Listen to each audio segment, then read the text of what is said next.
It's the Pete Sousa Show. Sports, team.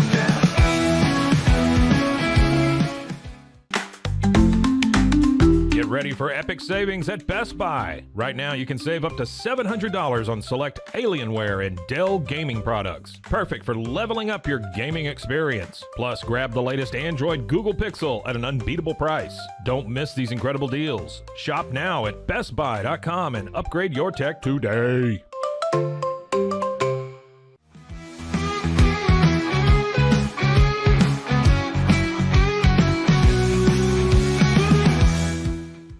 We definitely love our relationship and love Extraco. It's been an amazing experience. They made the PPP process easier. They were reaching out to me saying, what can I do to help you? That made a huge difference because my stress level, when we shut down, to afterwards was night and day. Our experience with Extraco has been phenomenal since the very beginning, so we love Extraco.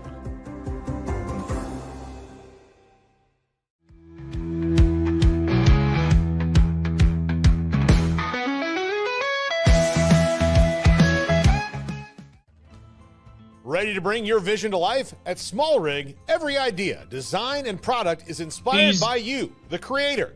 With our industry-first under co-design mode and the Dream Rig free customization project, we unite with global creators to turn big dreams into reality. Whether it's a cage rig or mount, Small Rig's versatile gear is built to elevate your craft. Small Rig, where your creativity meets our innovation. Go to smallrig.com.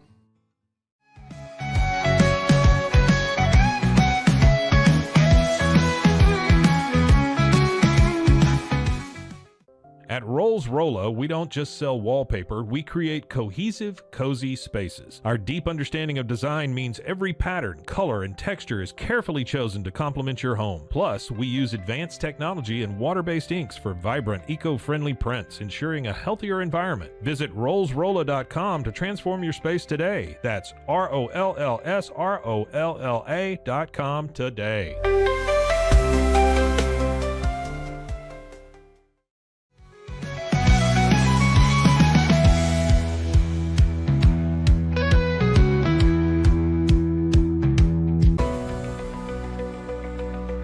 At 25 Home, our ultimate goal is to provide you with a transformative experience, making each day feel like it has an extra hour. We believe your home is more than just a space, it's a sanctuary where comfort, relaxation, and happiness thrive.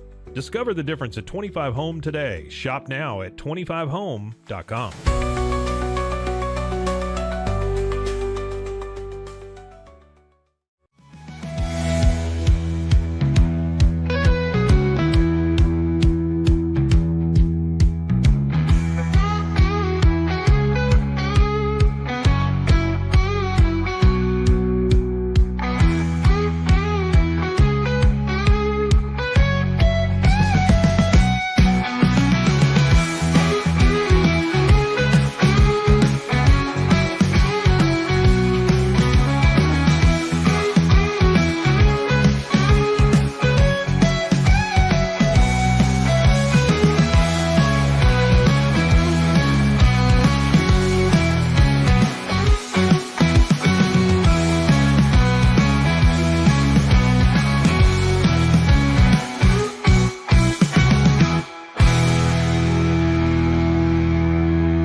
There we are.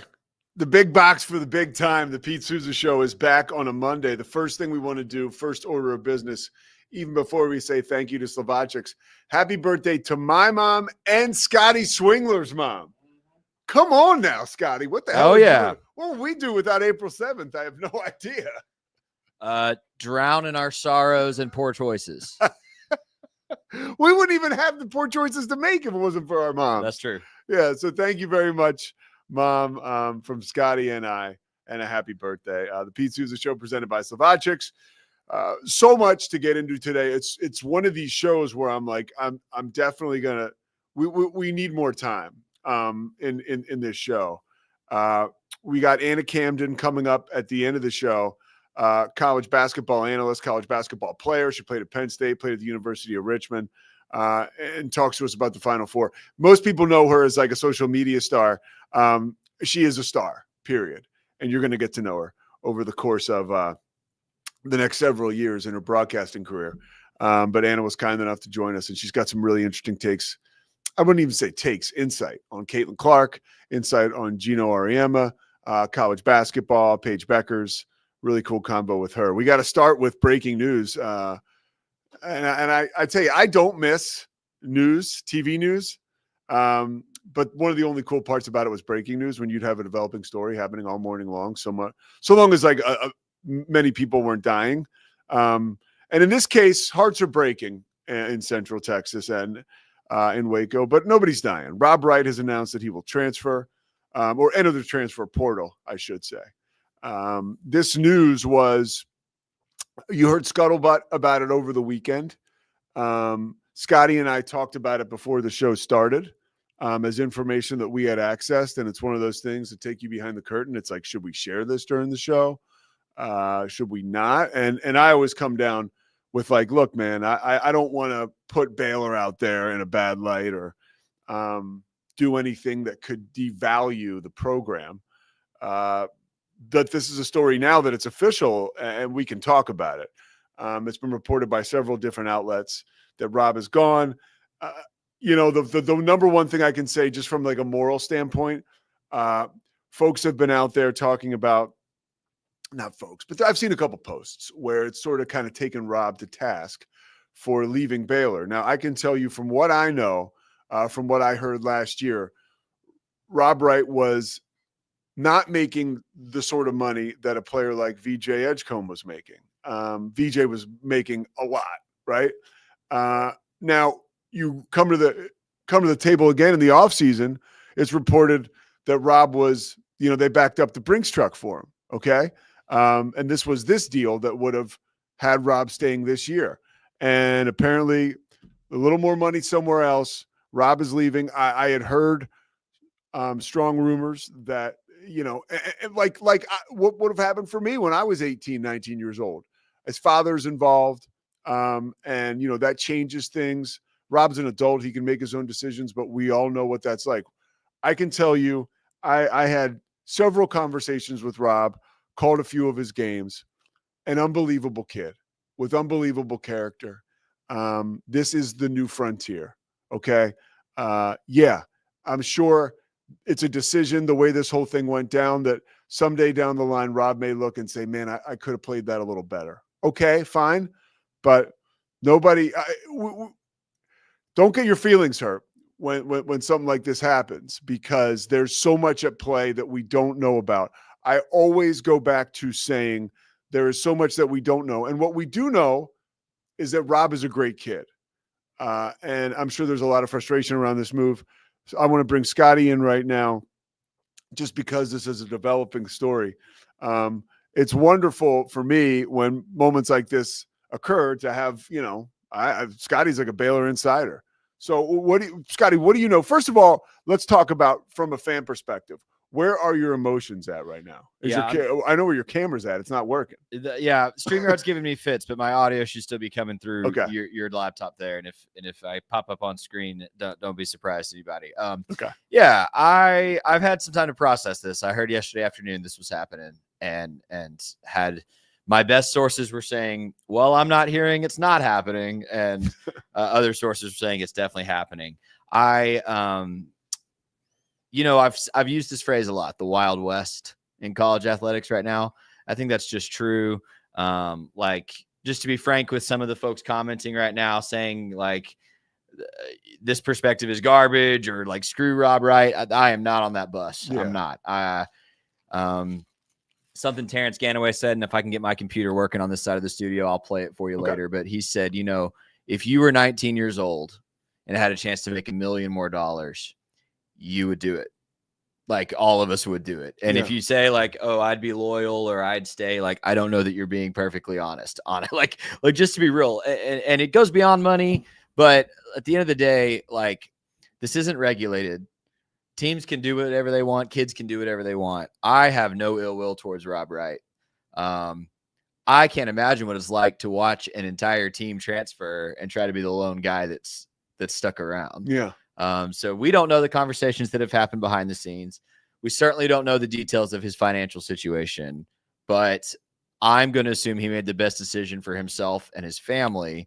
And you can be mad if you're a Baylor fan that makes Baylor's job more difficult, but I would not direct the vitriol toward the 19-year-old. That's no, I wouldn't either, because again, like, you could say it's a money thing, but there's more to it than money. You know, I saw a tweet today by somebody who's extremely credible saying that, you know, it's a couple more dollars that he's leaving for.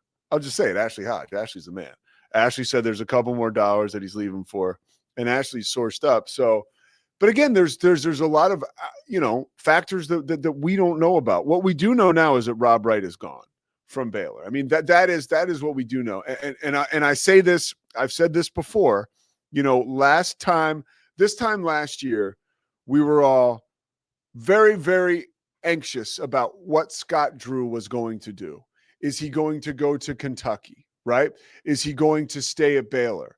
We've got Darby Brown staked out at the airport, you know, in Temple, I think it wasn't even the Waco airport, trying to figure out who was going to get off the plane. We saw Scott Drew's family get off the plane coming back from Lexington. You think, oh, maybe it's a done deal, right? And then Scott Drew shows up at a local Mexican restaurant the day that he's supposed to be there in Lexington.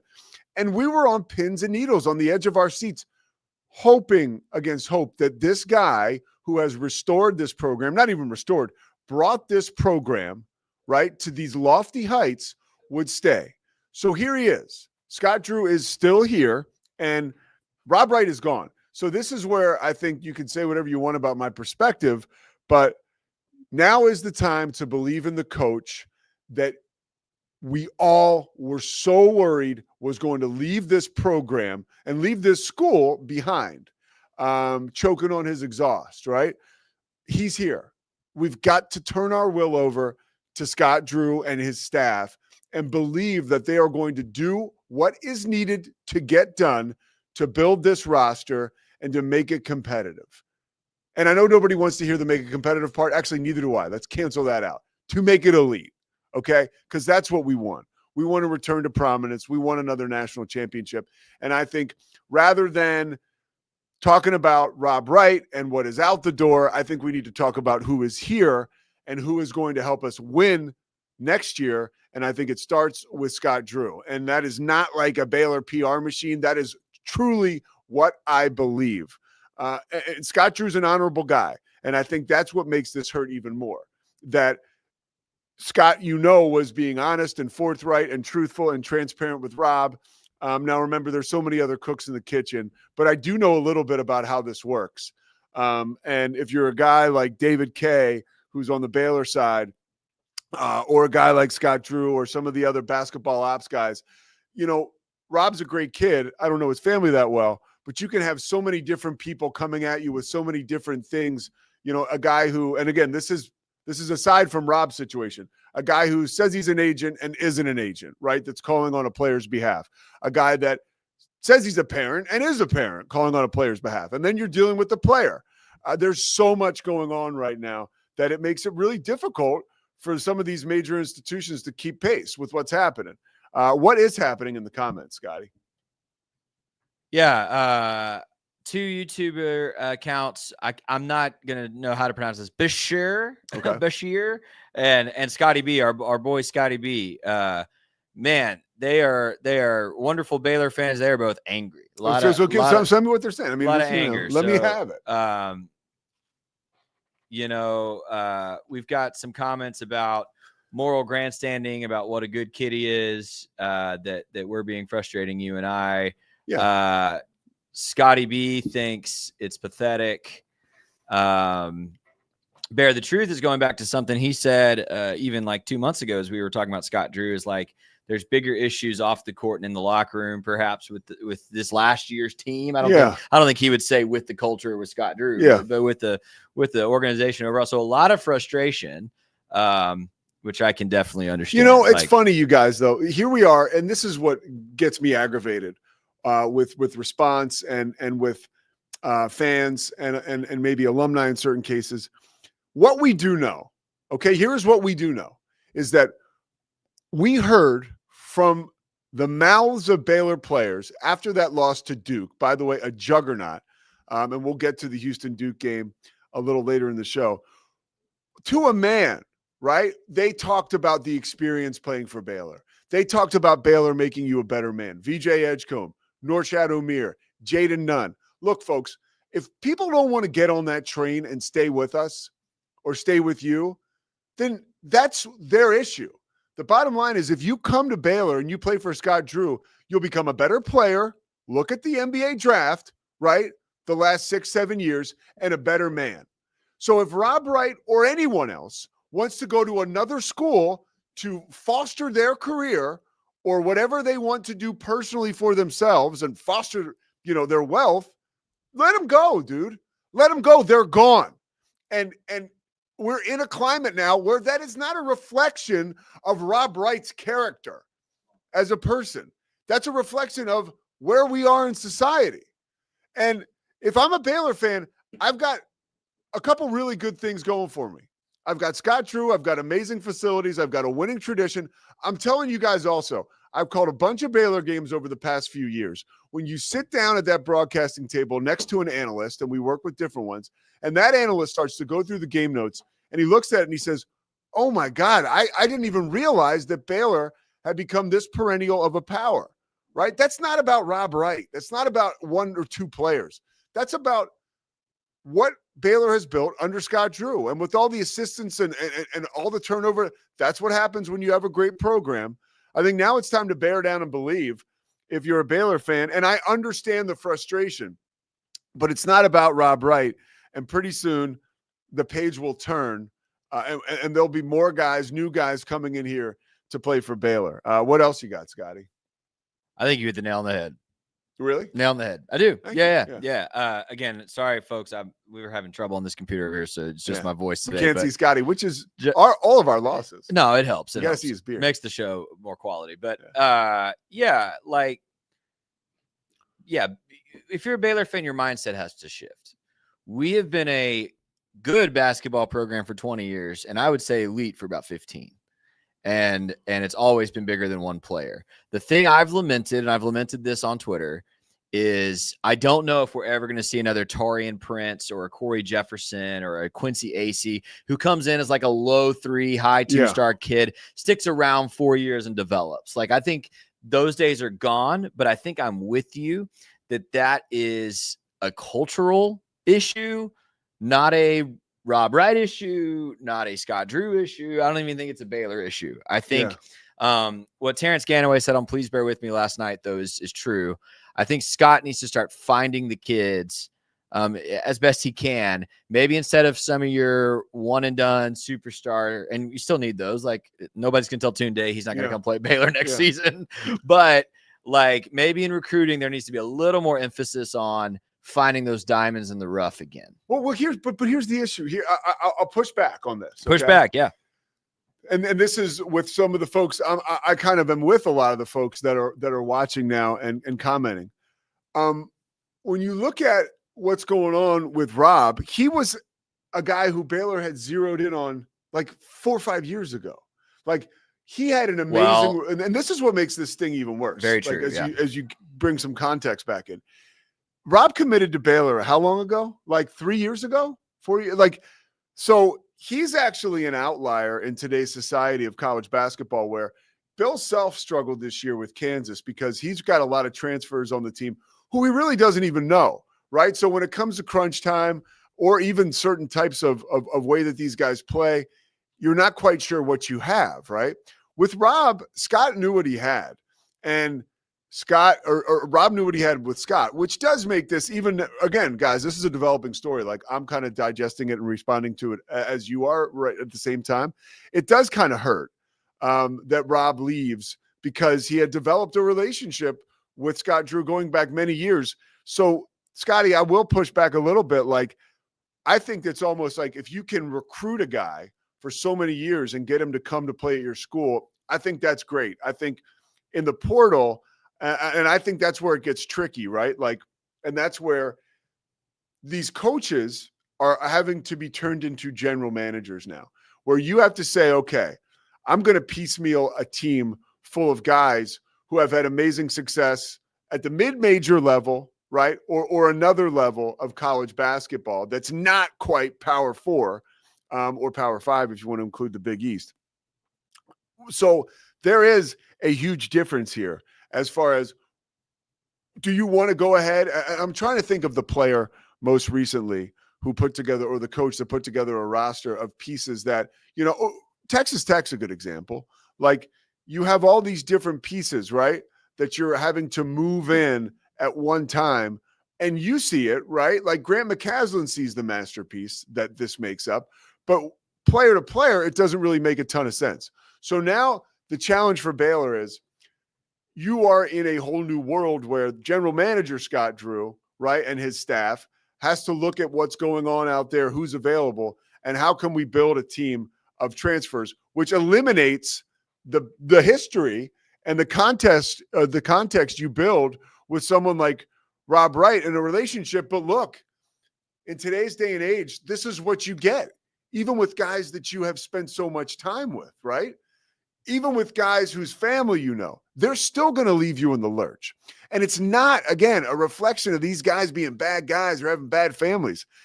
There's just so much out there that really changes things. I got Scotty crawling all over the place. We're getting him a new computer so we can get him in the cut here.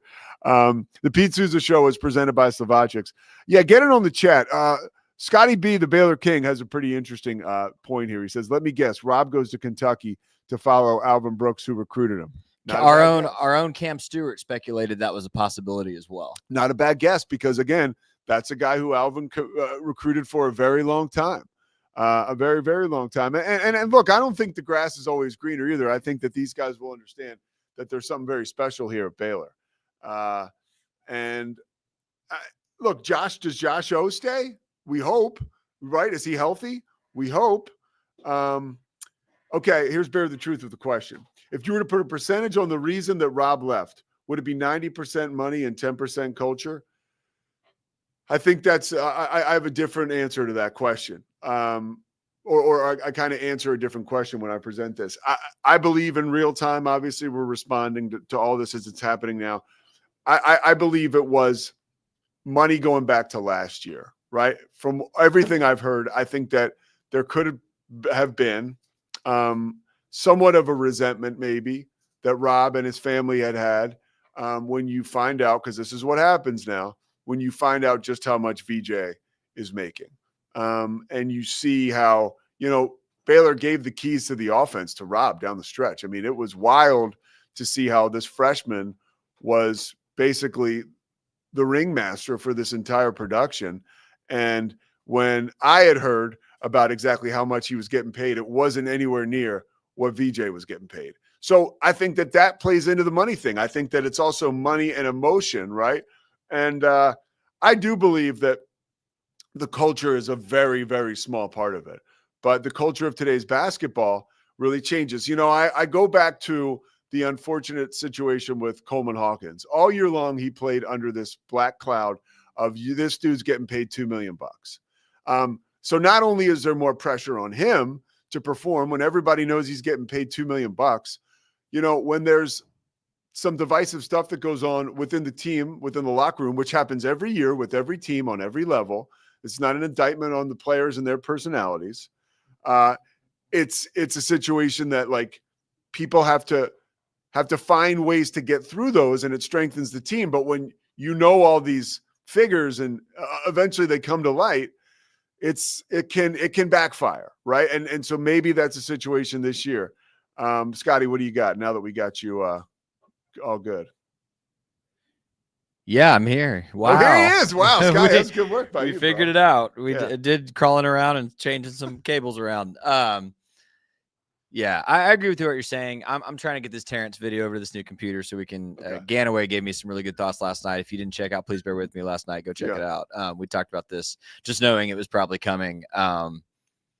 Yeah, I just agree. I think my overall agreement with you is I don't know enough about Rob Wright's family situation, what his conversations with Coach Drew was like. I don't know enough to make a character judgment.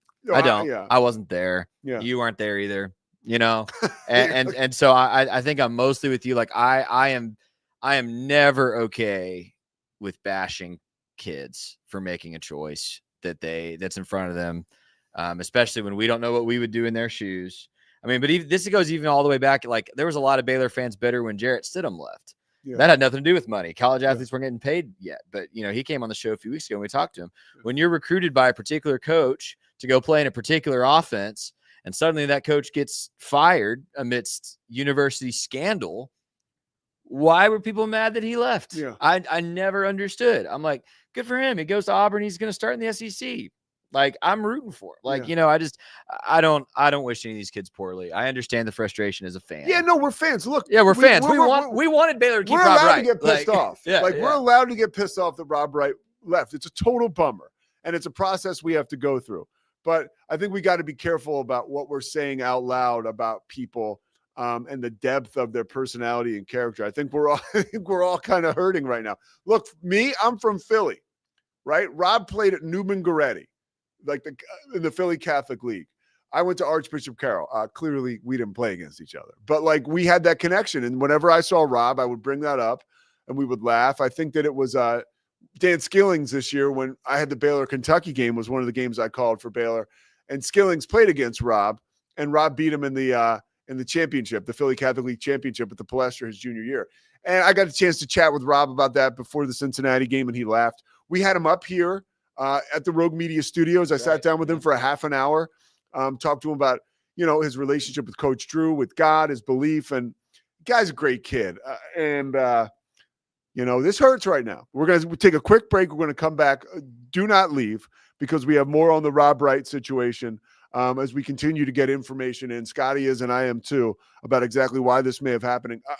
I heard from somebody, a really solid source close to the team over the weekend, as to why Jalen Celestine left. And I think it was a minutes thing. And I think Jalen Celestine saw who was coming in. And I think that's kind of why he wanted out, because there were guys that were similar to him. So we're going to step aside. We're going to come back. The Pete Sousa Show rolls on. We got to get into Houston too. And we got Anna Camden, who's waiting in the wings and is a superstar. So we can't make her wait too much longer. Pete Sousa Show rolls on. Stay with us. Nobody tells our stories better than our clients. The difference is stark. I was rear-ended at a stop. I thought I was fine, and then once I got home, I realized it's a lot worse than I thought. I ended up having a ruptured disc. You say you're not hurting, and then an hour later, you're saying you're in all this pain. I just felt like most people would think that I was lying. That's when I decided to call Daniel Stark. I owe a lot to Daniel Stark. They really got me what I deserved. The difference is stark. Transform your workspace with Hanomi Ergonomics. From adjustable chairs to standing desks, we provide solutions for comfort and productivity, whether at home or in the office. Improve your posture, reduce strain, and work smarter. Visit us at hanomi.co today. That's HINOMI.co today.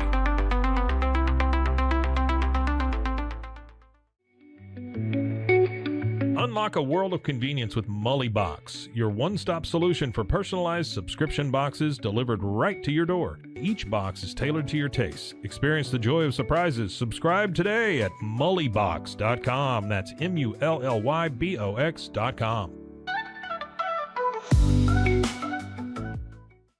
Unlock your full potential with Onnit, your go-to for premium supplements, fitness gear, and wellness essentials. Whether you're training hard, recovering faster, or just looking to feel your best, Onnit has the tools you need to perform at your peak. Visit Onnit, that's ONNIT.com, and elevate your mind, body, and spirit today. At Rolls Rolla, we don't just sell wallpaper, we create cohesive, cozy spaces. Our deep understanding of design means every pattern, color, and texture is carefully chosen to complement your home. Plus, we use advanced technology and water-based inks for vibrant, eco-friendly prints, ensuring a healthier environment. Visit rollsrolla.com to transform your space today. That's ROLLSROLLA.com today. At Toussaint's, we understand that maintaining a healthy lifestyle can be challenging, especially in today's fast-paced world. That's why our mission is to make fitness accessible to everyone, anywhere. Committed to excellence, we adopt a user-centric approach guided by ergonomics and medical science. With a team of seasoned professionals in R&D, design, and manufacturing, we prioritize quality across our entire product line. Visit Toussaint's.com today and start your journey to better health. That's TOUSAINS.com. Ready to bring your vision to life? At Small Rig, every idea, design, and product is inspired by you, the creator. With our industry first under co-design mode and the Dream Rig free customization project, we unite with global creators to turn big dreams into reality. Whether it's a cage rig or mount, Small Rig's versatile gear is built to elevate your craft. Small Rig, where your creativity meets our innovation. Go to smallrig.com. Calling all Marvel fans. Pete Sousa Show. We're back. I put my hat on. I feel like this is my brother Kevin's good luck hat. He's right there. He passed away a couple years ago, but I think I need him on this segment or on this show because there's a lot of emotions and I want to stay settled down. The Myron Metcalf. I've worked with Myron and his post. One of the most hurtful things about it, and let me read it. So we have it. And this was the tough part about one of the hardest parts reading this. So Myron says that, I'll paraphrase, Baylor denied the opportunity to look at several elite recruits or transfers that would have filled the need vacated by Rob if he had taken off. So now Rob's gone, and there you go. That's the Myron Metcalf tweet. So now Rob's gone, but you see that Baylor really is over a barrel because of the fact that they didn't talk to certain transfers, and they honored Rob by doing that, by the way. And that's the dicey game that we're playing right now.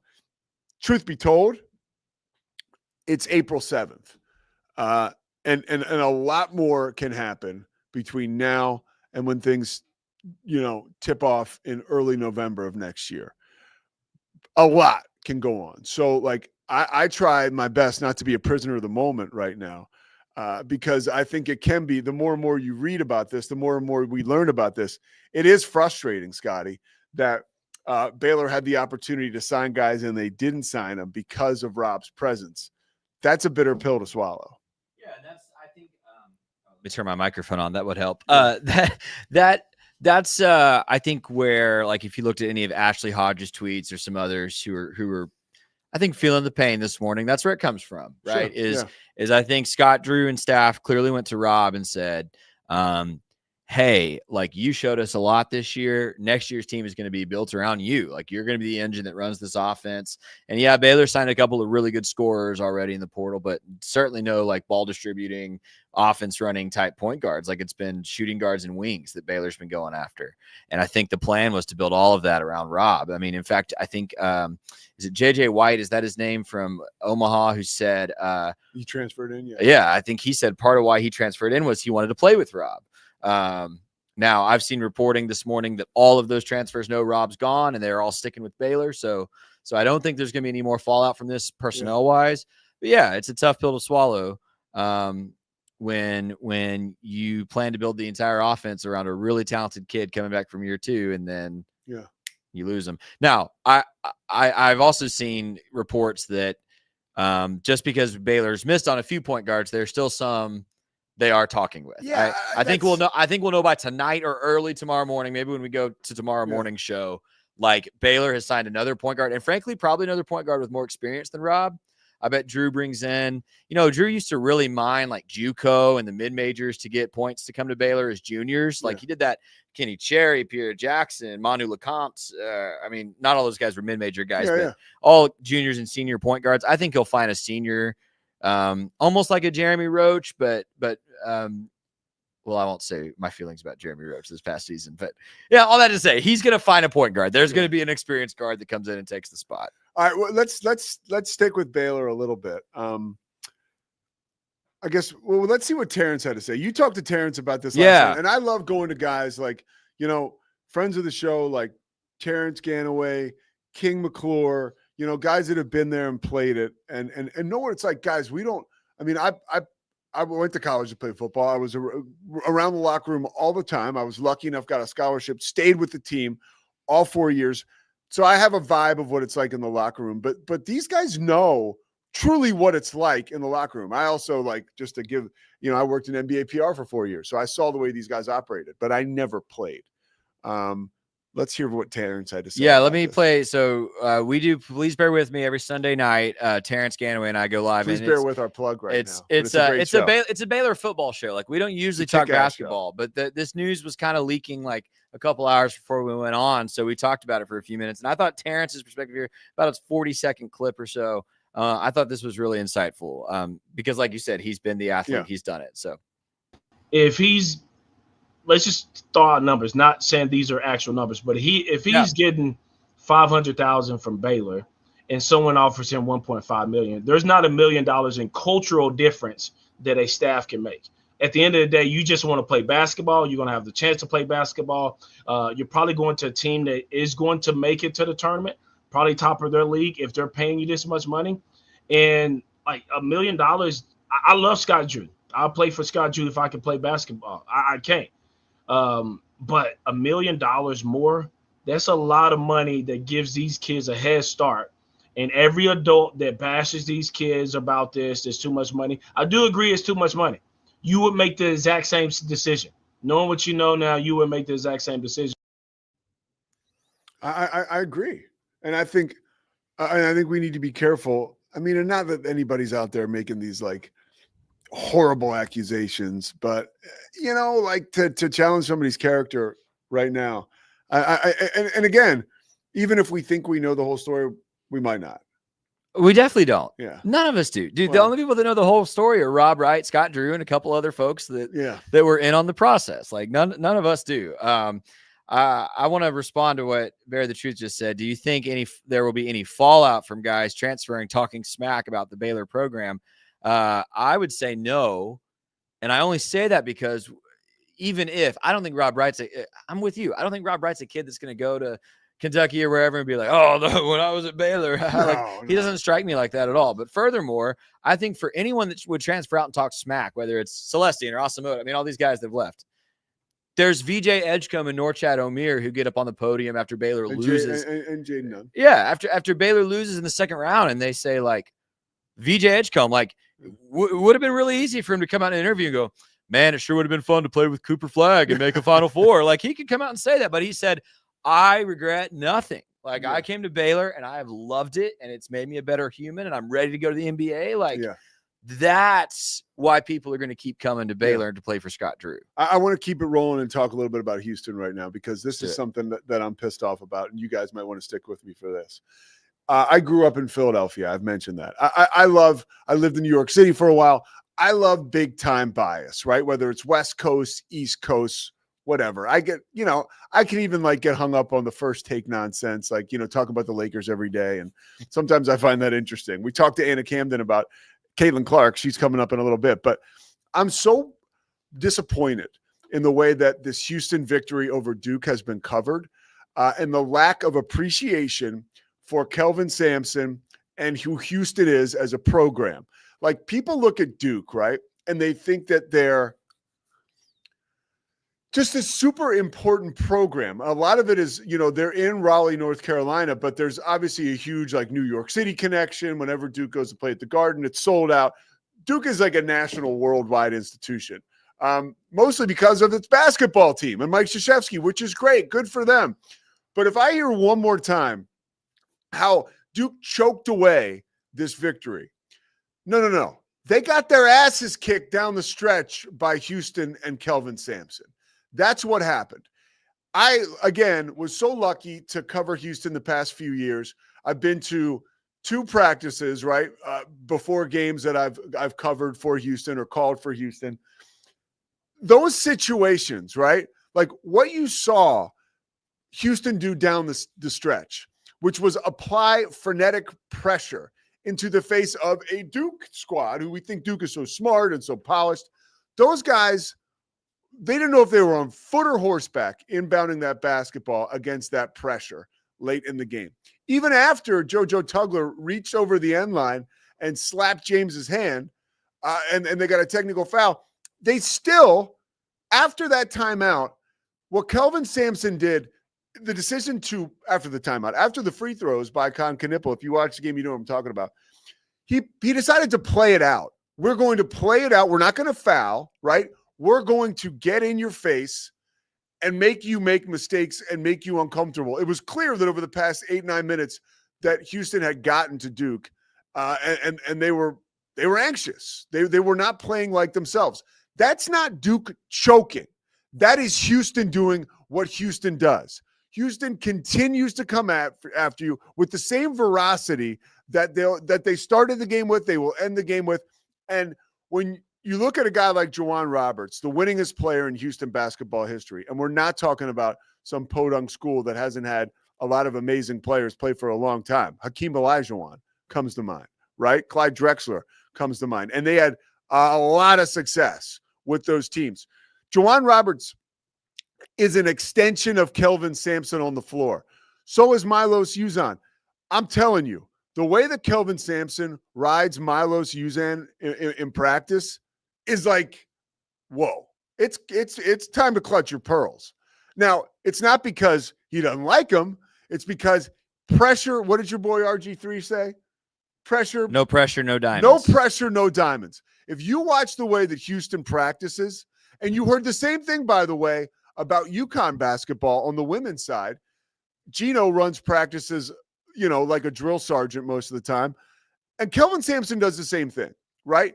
And he's constantly trying to break those guys in the best way possible, right? Break you as a basketball player. See what you have left in the tank. And that was an unthinkable comeback. Earlier in the day, I don't know what I'm doing, all right? I know what I've experienced and seen, and I know who I've talked to. Sometimes I like to gamble. I bet on Houston to win the title, plus 35, 350 earlier in the day on Saturday. 5 minutes into that game, I was like, oof, this was a mistake. I was like, there's no way I'm winning. Houston's losing offensive rebounds to Duke. There was a lot of stuff that just didn't seem like this was going to be the type of game where Houston comes out victorious. Shame on me. Shame on me. Because what we saw was what we've seen all year long. By the way, and CBS is amazing. Iron Eagle's amazing. Don't think for 1 second this is shade on the CBS broadcast team. How did they not bring up the Kansas game all broadcast long? Houston was dead, right, on life support at Allen Fieldhouse, and they forced overtime with seconds remaining, right? By the way, Allen Fieldhouse, late January, when Kansas had it going, hardest place to play in the world. And Duke and Kelvin Sampson's guys find a way to push that to overtime and find a way to come out of there with the win. By the way, if you've watched Houston all year long like I have, you know exactly when Malik shoots that shot, right? Malik Wilson shoots that 3-point shot from the corner. He misses, but I was like, this is just like Kansas. He's going to knock down that three. No, he missed it, but guess what? JoJo Tugler's right there to slam it home. I'm telling you, the will and to never give up that Houston has is special. And folks are talking about how Duke choked. That's great. No. Houston won that game. They stole it from them. They reached down deep into their soul and ripped it right out. Okay? And if you don't believe that, you are late to the party. So everybody's talking about, Duke, they choked 10 different ways. No. They were overwhelmed. Duke didn't blow it. Houston won it. And the best part about it is nobody around Houston that knows anything gives a shit because they're playing the title tonight, and that's all that matters. So leave this nonsense to people like me. I just want to remind everyone that Duke lost that game to a Houston team that beat them, okay? Yeah, we can look on paper and say there's so many different ways that Duke blew the game. But again, if John Shire was outcoached, that means that Kelvin Sampson outcoached him, right? Kelvin Sampson has been in games like this all his life. Kelvin Sampson has been to many a Final Four, 2 so far, and come away empty.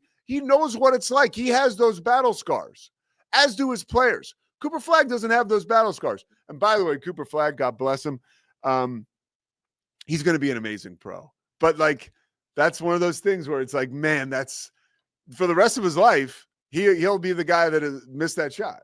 Scotty, what do you got? Anything? I don't think we have time for the debate because we've got a great guest. What do we got? I think Cooper Flagg is not going to be an amazing pro.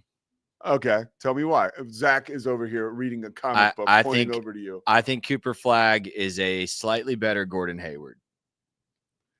Can I bring this up? This is radioactive, but it's because he's white. You're comparing him to no. It's because he is a one-of-one college player. He's outstanding. He will be a legend forever as a college player, and I think he's going to make some good money in the league and be a role player 8 to 10 years, and he'll be done. That's why they play the games. Like we'll save this debate for the draft. Let's do it. Let's do it. Finish your thought. Like what? I just like I feel like, and part of it, I'll just be honest. Part of it is I'm tired of the ESPN anointing him like he is LeBron James, and he's just not that good. Yeah. Like I think, yeah, I just don't think he does anything exceptionally well that he can do in the league consistently. Bear the Truth disagrees with you. That's why he's my guy. No, he was saying he disagrees with Scotty B. Oh, he does? Okay. They're having a big debate in the comments. Scotty B thinks Houston's toast. He thinks Duke would have won 8 out of 10 times. He thinks Florida's going to kill him tonight. And Bear the Truth, I think, is more with you and me that Houston won that game. Scotty B says... I'm surprised, Scotty B, because you know Houston. And you know the animal. He thought the winner of Duke Houston was always going to lose the title game. I've been saying since last week the winner of Duke Houston is going to win the title game. So good stuff, folks. Good stuff. I got one more thing I will share with you guys, and I'm not going to spoil anything. If you watch White Lotus, there's a crew of women in that show who they refer to as the Cougars, right? And I've been pulling for these women all show long. All series long. They've had infighting. People have talked smack about these women. People that watch, they say this is the typical group of women who hang out together. They all talk smack behind each other's back. And it reminded me of the Baylor the Baylor football team this year. And here's why. Okay. All year long, I've been pulling for these women, this group of women. I'm watching this show all season long, and I'm thinking, these women really aren't that bad. They're just at different stages in life. They're getting together. They all have egos. They all have insecurities. So the premise behind these women is they're 3 best friends who haven't hung out together in a long time. They get back together on this resort. And, there's talking smack about one girl leaves. The other 2 are like, I can't believe she's miserable like that. Or then the other girl leaves and the other 2 are like, I can't believe she's so vain. At the end of the day, I'm watching this show and I'm like, these are just flawed people like all of us, right? And at the end or in the middle of the episode last night, the season finale, they come together, right? They apologize to one another. Tears are shed. It's this moment of clarity, emotional clarity, where in my opinion, I'm like, see, I knew these women weren't that bad of people all year long, right? I knew I was pulling for them to get along, and now they're getting along. It reminded me of the Baylor football season because all year long, I stuck with Baylor, right? I had Matt Mosley, Cam Stewart telling me I was crazy. I said Baylor was going to win out after the Texas Tech went on the road. People told me I was nuts.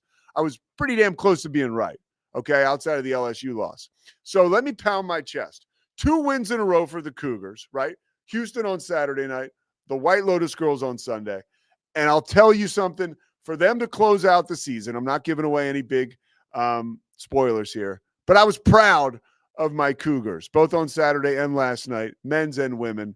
They came through for me in the clutch. And honestly, the women on the show, I felt vindicated, just like I did when Baylor marched through the rest of their season last year and got us so excited for this football season. And by the way, if we're so upset about Baylor basketball this morning and Rob leaving, which I understand, how about the football team? Let's get excited, dude. Josh Cameron's coming back, right? Josh Cameron's coming back. Even more importantly, Bryson Washington's coming back. I mean, let's go. Ashton Hawkins is coming back. Okay, I'm going to be shameless one more time. Go watch last night's episode of Please Bear With Me. We had Grayson Grundhoefer. He's excellent. Grundhoefer. Thank you. He corrected me last night, too. I'm a super fan. Go check out what Grayson was saying. He was saying not just the names we know, but some of the names we don't know on the offensive skill side really going to make a difference. Really going to make a difference this season. That offense, if you thought that offense was really great towards the end of last year, it is going to elevate this year. I'm riding be a with lot of Sawyer. fun. By the way, Sawyer, a guy who believes in a power greater than himself and God, and he's moved a lot by that. Our next guest, Anna Camden, she is all over. She's all over. So she grew up in the same neighborhood I did. Not same neighborhood, but in Philly. 3 years ago, I'm perusing like the New York Post, and I see this article. At the time, she was at Penn State, and it says, look at Penn State's like Amazon beautiful basketball player. Like here's, typical New York Post, like silly article. But I was like, oh, wow. So I kind of saw the article, didn't think anything of it. A couple weeks ago, I get an email from a guy who runs the alumni at Richmond, and he's like, hey, there's a girl who knows you work at ESPN and calls games. She knows of you, and she's trying to get into broadcasting. Would you talk to her? I'm like, yeah, sure. It turns out it's this young woman, Anna Camden. And she's a great broadcaster, was a great basketball player, and an amazing person. And she has some really interesting things to talk about today about men's, women's basketball. Caitlin Clark. I guess we'll take a short break and come back with it. Stay with us. The conversation's been amazing, dude. Seriously, Bashir, if I'm saying your name wrong, I'm sorry. Scotty B, the Baylor King, bear the truth. We appreciate you guys being on this ship with us and rocking and rolling. We will get through this together. We'll be back on the other side. We'll be right back after these quick words from our sponsors. This is Rogue Media Network. Level up your game with Corsair, the global leader in high-performance gear for gamers, content creators, and PC enthusiasts. From award-winning PC components to premium streaming equipment, smart lighting, and esports coaching services, Corsair delivers an ecosystem designed for peak performance. Whether you're a casual gamer or a pro, alleviate your setup with Corsair. Shop now at Corsair.com. That's Corsair.com. Corsair. Farmhounds offers natural treats and chews made with quality products that support family farms, regenerative agriculture, and humane farming practices. Give your dog the best with wholesome, organic ingredients that promote health and happiness. Shop now at farmhounds.com. At Fullwell, we bring together the expertise of registered dietitians, MDs, and OBGYNs to give you the best fertility support. Our research-backed bioavailable formulas are crafted with your health in mind, ensuring the highest quality and safety. From preconception to pregnancy and beyond, we exceed industry standards with independent testing for harmful contaminants. With our comprehensive practitioner directory, personalized care is always within reach. Fullwell, your trusted partner on your fertility journey. Visit us at fullwellfertility.com. At Mitzi, we believe the right light can transform any space. Born from a third-generation lighting family, we craft beautifully designed, premium lighting that's made to be affordable. Inspired by Grandma Mitzi's eclectic style, we're on a mission to make high-quality lighting accessible to all. Whether you're updating your space or adding a unique fixture, Mitzi has the perfect design for you. Beautiful, well-made lighting without the high price tag. Discover your perfect light at Mitzi.com. That's MITZI.com. Mitzi. And now, back to our show. The show continues right now with Anna Camden. Anna Camden, everything you need to know about March Madness, everything you need to know about life, and maybe even being a sports broadcaster. We got a lot in common. She's tall. She's cool. We grew up in the same area. She went to Shipley, and then she went to Richmond. I mean, it's good to have you. That's where I went. What's happening, Anna? Thanks, Pete. I'm happy to be here. You know what the craziest part of this morning? So Shipley, where you went to high school, I used to go in there. That place was like a torture chamber because I used to go to grade school dances there, and I was terrified. Okay. Yeah, I mean, like I was like this big awkward kid with these like Dumbo ears, and I would roll in there, and I wouldn't be able to talk to any of the cool girls.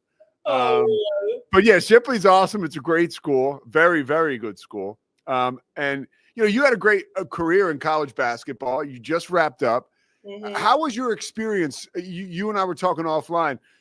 You and the Richmond Spiders played into March Madness, right? You go out to Westwood. You play UCLA in the first round. What was that experience like?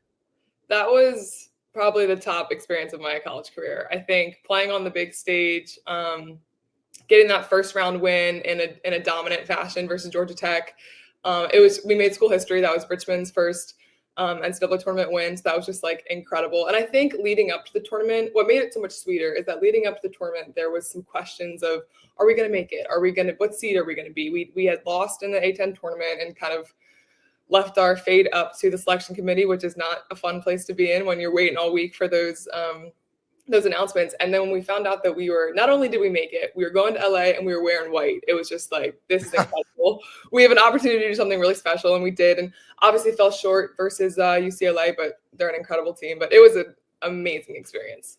What was it like playing against Lauren Betts? I mean, obviously you're big. You had to go toe to toe with her. She was the player of the year. She's amazing. What was that like? She's incredible. I mean, hats off to Lauren. I think she's big. Like, that is given. But I think what impresses me most about her game is a simple man's post game is a lost art in this day and age. And she does simple so well. Like, she is efficient. She does her work early. It's like textbook post players, which is honestly pretty rare. I myself am a big that likes to shoot threes. Like, I have no shame in it. That's like the new day and age, right? But like, Lauren Betts is so good at doing simple. She does her work early. She's so strong and mobile, and at that height, that's rare. Like, there's really, and I'll be honest, like, it felt like there was not much that we could do. We were sending 2 to 3 at a time, just trying to do anything, trying to get the ball out of her hands. But I mean, she's tough, and she made her name throughout the entirety of the tournament. She, had half of UCLA's points versus UConn in that Final Four at some point. So she's a great player. It was a tough battle. Let's just say that. and she's even more dangerous. I was talking to you, like, again, offline, like, I didn't know her dad played pro basketball. Like, her brother is 7'2". Like, he's one of the bigger prospects coming up in that area of the country. So yeah, props to her. And like, I bet it'll continue to get better. Somebody who continues to sustain success is Gino Auriemma. He's from Philly, like we are. I think he's accomplished. He's gone to much greater heights than you and I. You still have a chance to catch up to him, being as young as you are. What do you think about his legacy? I mean, 10 years in between titles, or however long it was, 12 titles though overall. How was he able to rediscover that championship magic after, for him, a long respite? Yeah, I think obviously the national titles speak for themselves, but I think a huge part of his legacy is the players that he develops. I think to see the people that have come out of UConn's program and left even bigger legacies in the WNBA, in the league, like, that is a testament to his player development and the relationship that he has with those players. I mean, if you weren't emotional when Paige came out of the game and they had that incredible embrace, like, I had chills. I had, like, my eyes were filling up a little bit. He just is like, his players love him, and to have as tough as a reputation as he has, and to still have your players love you, is a very delicate balance that is hard to find as a coach, and it's very impressive. And I think that his resume and, like I said, his alum and his players speak for themselves. It's hard to do, but I mean, a 12th title, that is just unreal. He's 12 for 13 in the national championship. I mean, that is insane. If I shot, like, that is insane. It is. And one of the things I heard Nancy Lieberman saying this morning, that there's a fitness and a toughness. Like, those players are in great shape, his players in particular. Is that something you've heard about, like, or experienced? Like, their next level, like, for instance, she was saying some of the bigs of South Carolina yesterday looked exhausted, early on in the game. And I guess that's what UConn does to you. And what's ironic about that is South Carolina's biggest weapon is their depth. Is the fact that, like, they had 10 people score in the game yesterday. Like, UConn doesn't have that same level of depth. So for South Carolina to be tired playing against a team that doesn't have the same amount of depth is, like you said, I mean, that's just, of course, they're in better shape. You can see it on the court. Yeah, I'm super impressed with that. Also, you mentioned Paige Beckers. That story in itself is amazing. That's one of those deals where my brother, who's older than me, I was driving back from Dallas yesterday, and he called me to talk about that moment you just mentioned, like when she came out of the game. Yeah. And that embrace. Paige Beckers was a bigger star than Caitlin Clark a few years ago. And I think people lose sight of that because of just the absolute megastar that Caitlin Clark is right now. You were at Penn State. And you suffered your injury at Richmond, though, right? I did. On the season-ending knee injury, correct? From ACL. Yeah, and so you know what it's like to play through injury, not only physically, but mentally. Can you at all share with us what that journey is like, something that she had 2 of those injuries and other disappointments, and we all have life stuff, but what do you make of that, her ability to come back and persevere? Honestly, it's just a testament to her character. She and AZ both said after the game yesterday they wouldn't change their injuries because it shaped them, and I think that's the name of the game. Like injury, any sort of adversity as an athlete, it can make you, or it can break you, or it can make you. Excuse me. And I think you really see so clearly with Paige. It made her. She used it to fuel her. She used it to make her better. I think if you're sitting out for a year or a few months, whatever it might be, you can either wallow in self-pity or you can sharpen your IQ. You can become mentally tougher. You can, learn the offense like the back of your hand, whatever it might be. There's always something that you can be doing. And I think athletes that bounce back from injuries, I know like Juju Watkins, I have no doubt in my mind she's going to come back stronger. You choose that this is going to make me. I'm not going to sit here and waste my time. Like there's nothing I can do. There's nothing I can change about this. But you have to choose that. You have to attack that recovery the same way that you would attack any sort of training or practices when you're healthy. So what was the most difficult thing for you going through rehab, getting back onto the floor? Yeah, for me, there's a lot of different aspects of it. And along the way, this is the hardest. And then in a couple months, you're like, no, this is the hardest part, But looking back, I think something that's tough is the question of what if. And I know for like, Paige has to wonder this, like, what if I didn't get hurt? Obviously my injury, I was supposed to be at Richmond for 1 year, got injured, was there for then 2 years. It completely changed the trajectory of the rest of my life in just a matter of seconds. And for the better, I'm so thankful for all the things that my injury changed about my life. But the question of what if, like, would I have been a better player? What would have happened that year? That's kind of tough to grapple with. And you kind of have to just excuse it because there's nothing you can do. You'll never know what if. But that was tough for me. How about, so you're one of my favorite, when I call games, you're one of my favorite kind of players because you got the COVID year, you got a red shirt. So your college experience has been how many years? This is my 6th year and my final year. So how has that been for you to be there for the longest? You become like, did some of the other young women on your team like really lean on you for life experience and kind of like, because you've only been at the school for so often, but I would imagine that you're someone who your teammates just talking to you for a little bit could lean on and could seek guidance from and go to for counsel. Did you embrace that role? Oh, for sure. Definitely embrace it. And honestly, like we had a very old team this year. We had a lot of grad transfers. I was not the only 6th year on my team, actually. So we had a couple 5th years, a couple 6 years. So we had a very mature team. I think my leadership and kind of mentorship was focused more towards our underclassmen and our freshmen and just encouragement. And last year that looked differently when I wasn't playing at all. So that was, I noticed more things. I had more time and energy to like emotionally invest in each of my teammates. Then this year that changed a little bit because I was now on the court and had my own different responsibilities and stuff. But I definitely think, like you said, doing this for 6 years, I have some perspective and experience and insight that was very fun to kind of be able to share with my teammates. All right. So Caitlin Clark, we're coming up on another WNBA season. I see the huge smile when I bring up her name because she does the same thing for most all basketball fans. Where do you see her second year in the WNBA going amidst all the, the smoke, the hoopla, the excitement, the hype? Where do you see her career going this year? Yeah. Okay. Well, first and foremost, I'm so excited that girl finally got a break in the off season because when the NCAA tournament ends for women's basketball, they go straight within a week to getting drafted, and then they're in practice, and then they're in the season. Like there is no break for the people, the first draft class of the WNBA. So for her to actually have an off season to process everything that has happened in her life in the last year and a half or 2 years, and then to train, fix, implement, I think you've already seen looks like she's been putting on some muscle, and I've been seeing some headlines about, Caitlin Clark's like bulking up and everything. So I'd expect to see some more physicality in her game this season, just simply because that's something that's been criticized of hers, and she has finally had time to train on that game of things. But I mean, the girl averaged 19 points, 6 rebounds, 8 assists in her rookie season. So where can she improve, right? There's not a ton of easy spots to just pick out of that for that. But I do know the Fever have made some big trades in the offseason. So she hopefully will have some more help around her. And I think that where her season 2 will go, hopefully, is more wins as a program. I think her excellence is going to stay where it's at and just keep getting better.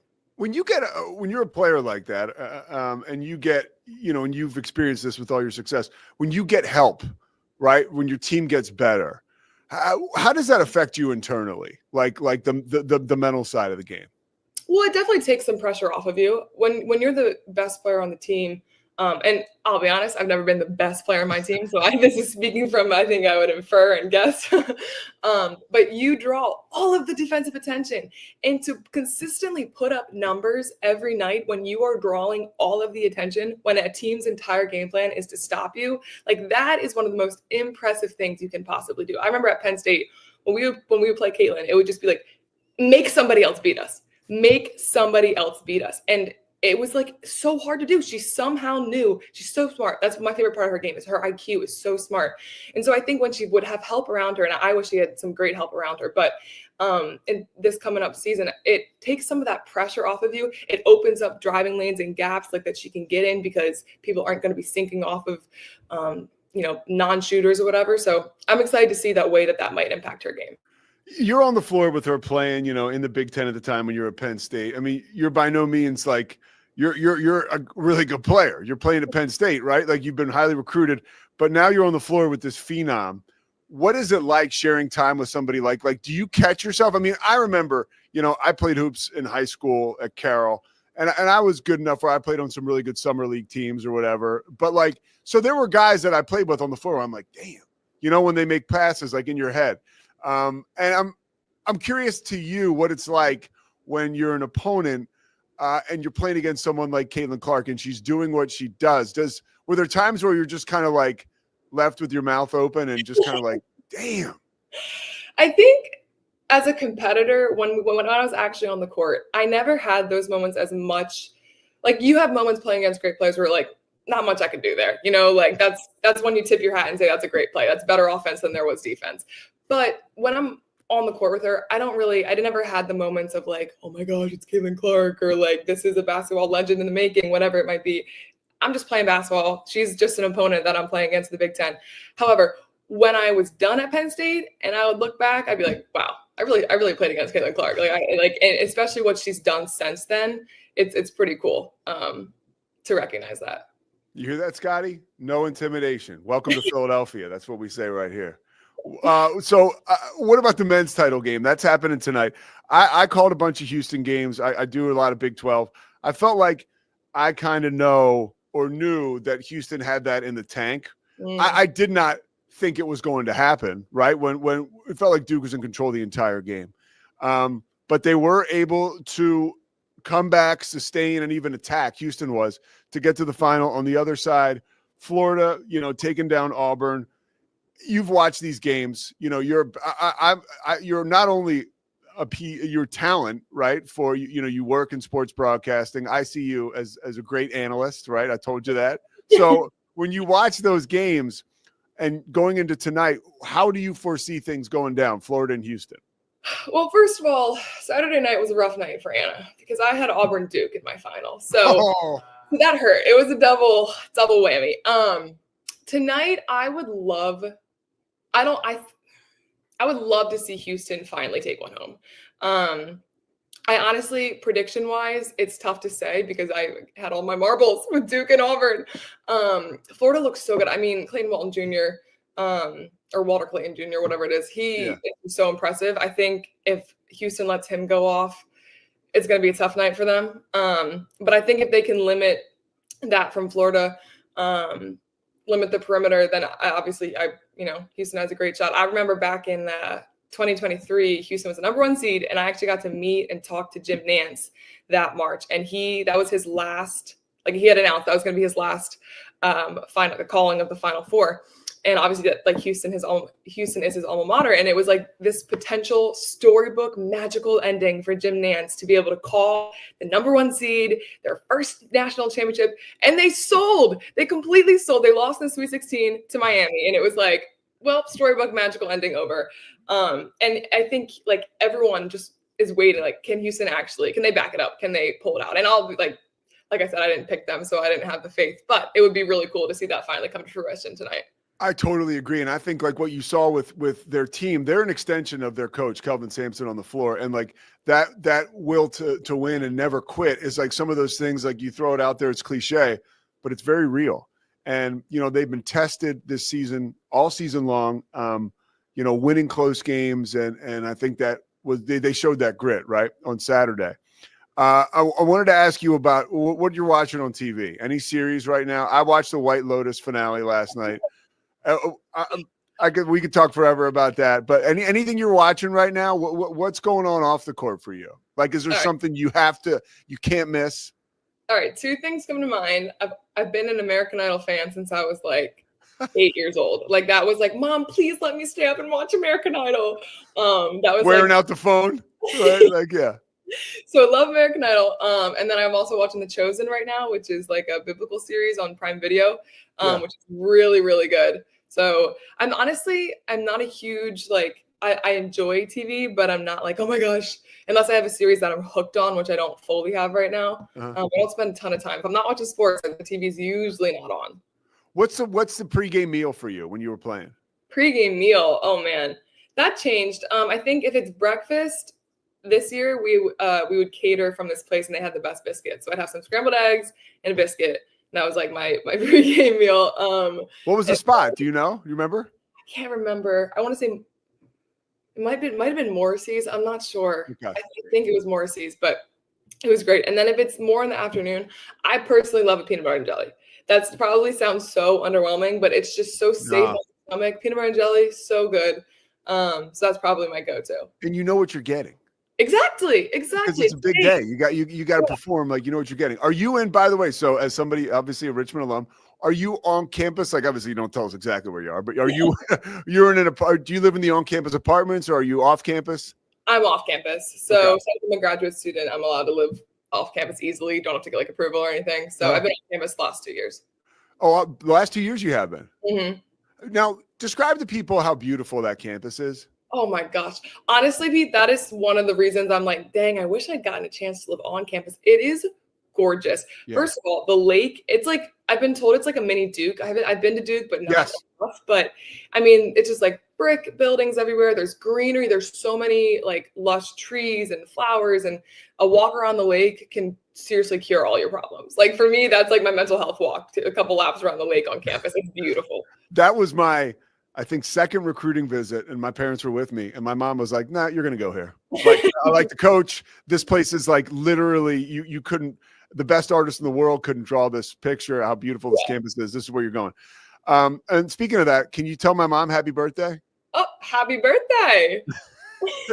There you go. Yeah, it's her birthday today. I just got off the phone with her. You are the beginning of tomorrow. I'm having Todd McShay and Steve Mensch on. They're Richmond guys. We're going to talk about the NFL draft. So no better way to start off the week with the Richmond Spider, followed by a couple more. And Anna, where can people find you? Like, you do such a good job on social media. And honestly, this is a situation where, like it or not, people aren't going to be able to miss you coming up as your sports career in broadcasting continues to grow. But where can people find you right now on social media? Yeah, well, first of all, thank you. But just at Anna Camden, TikTok, Instagram. On X is Anna with 3 N's instead of 2, just because Anna Camden was taken. But yeah, that's where you can find me. Thank you so much for having me on. This was fun. Yeah, we'll do it again. Seriously, I would love to have you on. Like because being that you're obviously a broadcaster in sports, but I with your experience, I tell you this, like you're uniquely qualified to talk about certain things. So I'd love to bring you back in over the summer, talk about women's hoops or what else is going on in the sports world. I would love that. Absolutely. All right, Anna Camden, thank you so much. Keep shooting. I appreciate you. Thanks, Pete. All right, that was Anna. She was awesome, obviously. Join us tomorrow. Todd McShay breaking down the NFL draft. Want to get the latest on Shedeur Sanders, exactly where he may go, what has changed over the weekend after Colorado's Pro Day. Also, Steve Mensch with the McShay Show will join us. Anything from you, Scotty? We good? All right, we're going to wrap it up. Savachix, thank you so much. We will see you tomorrow. It's the Pete Sousa Show. Sports. We definitely love our relationship and love Extraco. It's been an amazing experience. They made the PPP process easier. They were reaching out to me saying, what can I do to help you? That made a huge difference because my stress level, when we shut down, to afterwards was night and day. Our experience with Extraco has been phenomenal since the very beginning, so we love Extraco.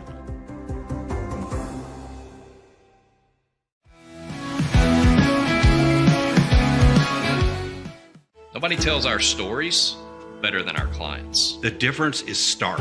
I was rear-ended at 70 miles an hour. I was injured, had a concussion. The insurance company, they delayed. They were playing games from the initial conversation. They weren't going to help me. The biggest thing I learned through this is that you can't go through this alone. I called Daniel Stark.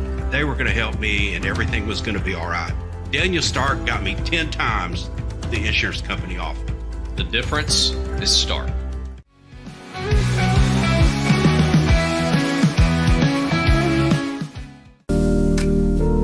Experience the future of secure private cloud storage with Internex. Protect your files with end-to-end encryption, ensuring your data stays private and accessible only to you. Enjoy seamless, fast storage without compromising security. Visit Internext.com today and take control of your digital life. That's INTERNXT.com today.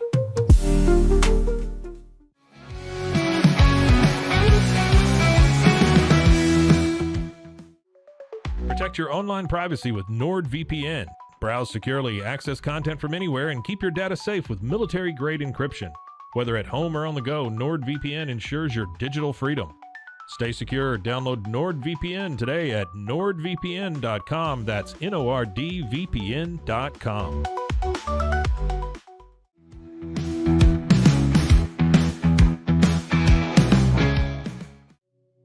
Farmhounds offers natural treats and chews made with quality products that support family farms, regenerative agriculture, and humane farming practices.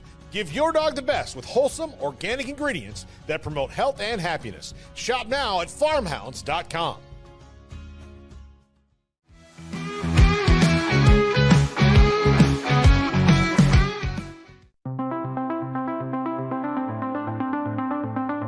Transform your workspace with Hanomi Ergonomics. From adjustable chairs to standing desks, we provide solutions for comfort and productivity, whether at home or in the office.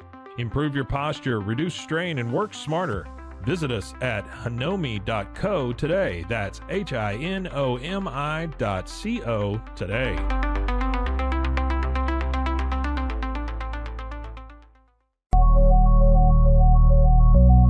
At Acasis, innovation drives us. Since 2008, we've been creating cutting-edge technology products that make your life easier. With a focus on performance, design, and customer service, we're here to help you work smarter, not harder. Join us on our journey to simplify your world. Visit acasis.com today. That's ACASIS.com today.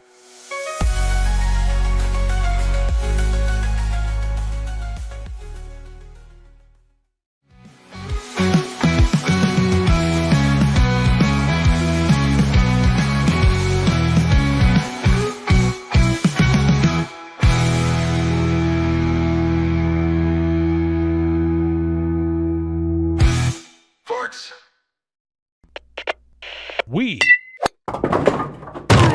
are Rogue Media Sports.